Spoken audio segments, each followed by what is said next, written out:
kita nak buat tutorial berkenaan pancake Harini daripada Ika Shop. So dekat tangan I ni I ada flavor vanilla, selain tu dia ada coklat juga.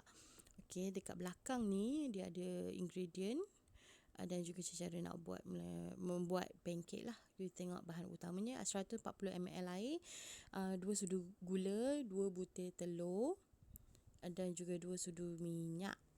Okey, dan butter untuk kita buat grease. Oh, yang minyak ni actually I guna olive oil supaya dia lebih sihat sikit lah.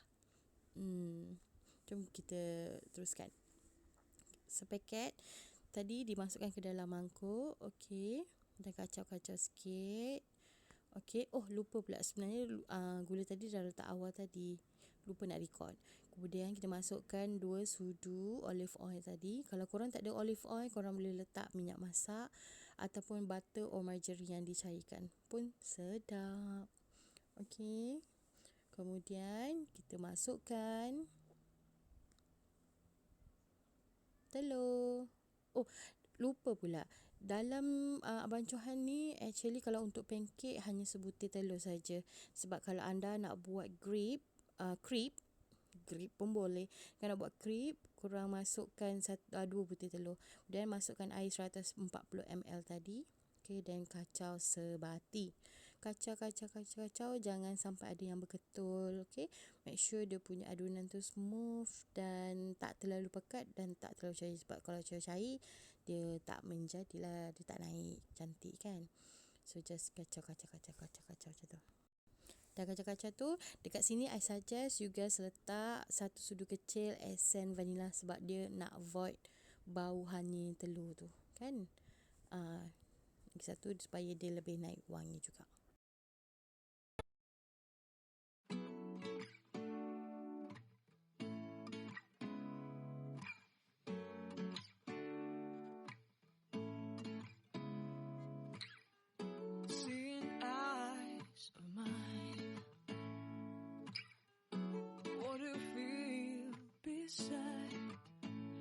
Don't know where we're gonna fly like you did sometimes.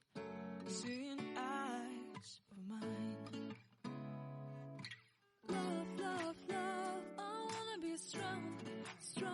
We're doing wrong, but I'll try to fix it.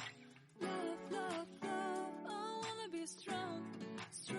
We're doing wrong, but I'll change it.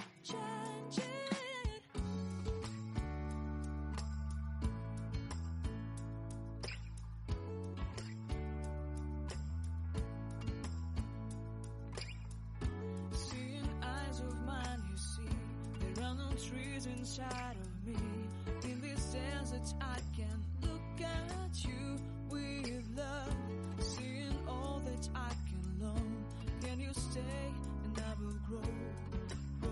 The hanging gardens of Babylon. Love, I wanna be strong. We're doing wrong, but I'll fix it.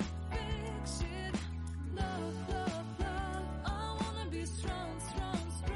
We're doing wrong, but we'll change. Tada, dah jadi. So korang bolehlah hidang dan makan dengan butter dan juga honey. Kalau ada maple syrup lagi sedap. So tepuklah dada, tanya cita rasa anda sendiri. Thank you for watching guys. Bye.